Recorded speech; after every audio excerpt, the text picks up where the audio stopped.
comes off of the main stem and vegetation flower. Leaves, excuse me.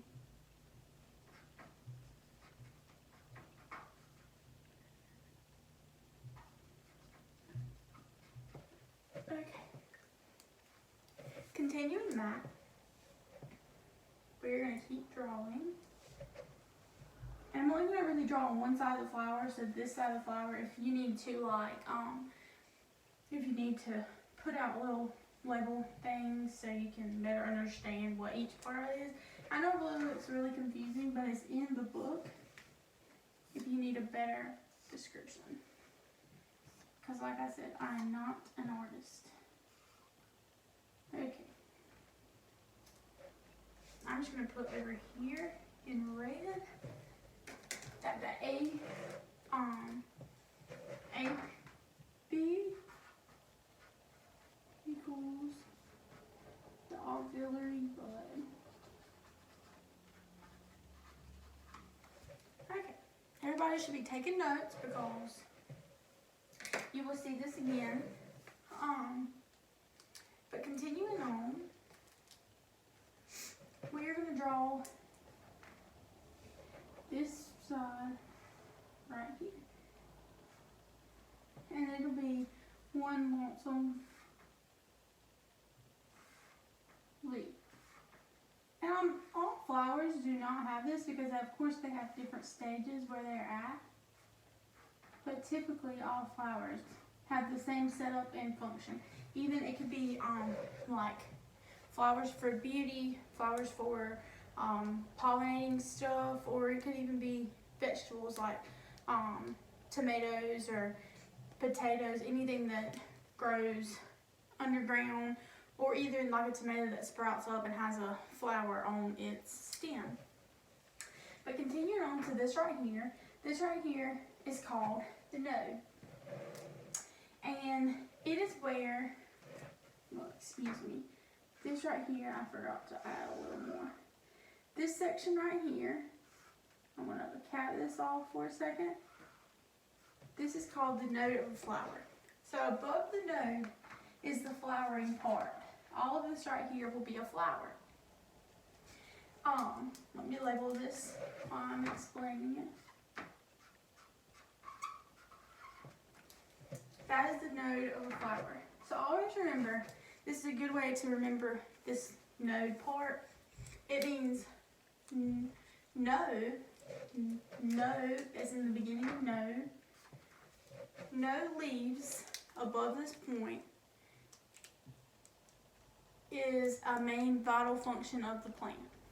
Because this right here, of course it has leaves. It has leaves to surround the flower, to protect it. But also because a lot of the leaves that are around the flower are for the sun purposes. Like if you ever have flowers that say partly sunny or partly shady, the leaves around the main flower function save the beauty of the flower. So always remember this right here, that no leaves above this section is a vital point to making the flower grow. So always remember the N-O and node. This little section right here, between this top leaf and this right here, is called the inner node.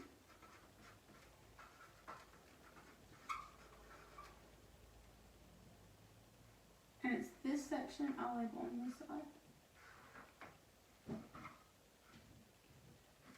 That section there.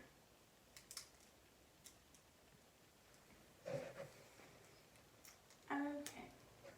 And of course on these sides right here, this right here is a flower too. I'm going to leaf. I'll go ahead and draw it in so it doesn't look so bare.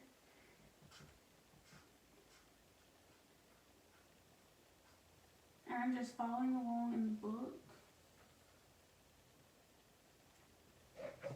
And this right here also has a leaf.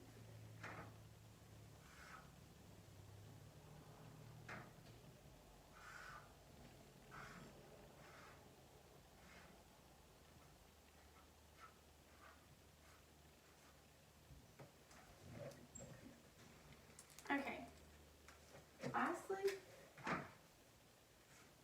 base right here above the node where the node flowers are important above the spot has leaves on it.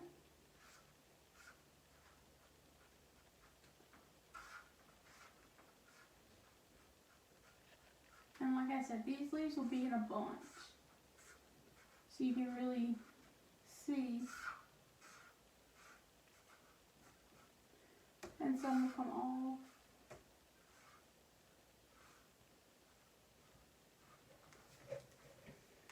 So these leaves right here are known as cover leaves, and it's typically not on a anatomy like structure of a flower, but it is important to know that they are called cover leaves. And an easy way to remember that is because they cover the flower when it is first beginning to bloom. Lastly, there will be some more apical buds, because the apical bud I forgot to add are these right here.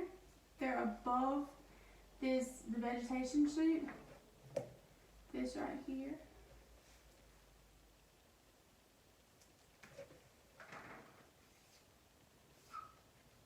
And they, instead of it being AB, we're gonna put this as APB.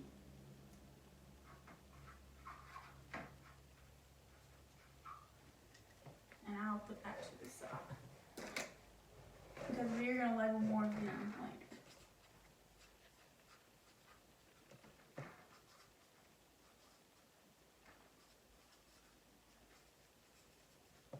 Okay. And the last part to the whole thing, oh, I'm sorry, this right here, some of these right here, those are the APBs, the apical bud. So just remember, anything below the vegetation shoot is the auxiliary, anything above is the apical. Lastly is the flower. I'm going to do a little.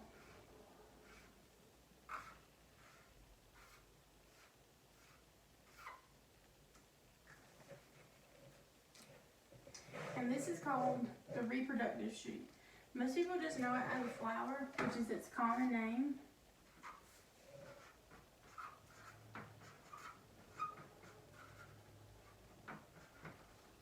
Which that is a common name.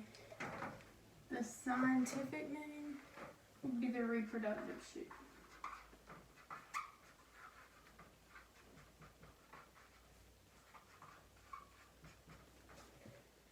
Okay.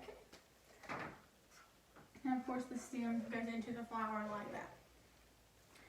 Okay, for the next part we are going to go outside to the greenhouse and dissect the flower.